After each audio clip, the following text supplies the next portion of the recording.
میرے حضور اقدس صلی اللہ علیہ وسلم ایک مرتبہ سفر میں تشریف فرما تھے تو راستے میں خیمہ لگایا. اس کے بعد کچھ کھانے کی چیزوں کو تلاش کیا تو وہاں پر کچھ نہ ملا.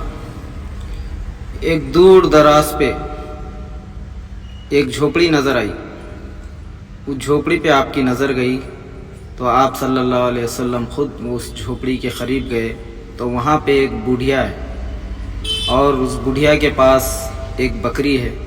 اس بکری کی حالت یہ تھی کہ اس کے چمڑے کے سوا اس میں گوشت نہیں تھا. یہ حالت تھی، یہ کیفیت اس بکری کی تھی.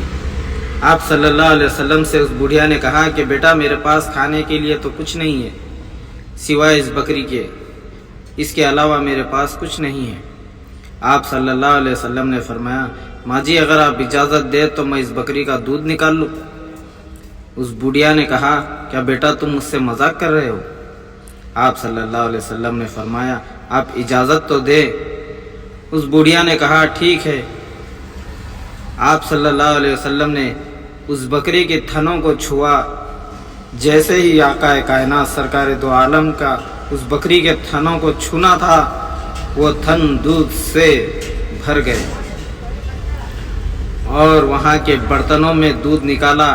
آپ صلی اللہ علیہ وسلم نے سارے صحابہ کو پلایا. یہ منظر صحابہ بھی دیکھتے رہے، یہ بوڑھیا بھی دیکھتے رہی، اور کیا کہوں وہاں کے تمام درخت، چرند اور پرند بھی یہ نظارہ دیکھنے لگے.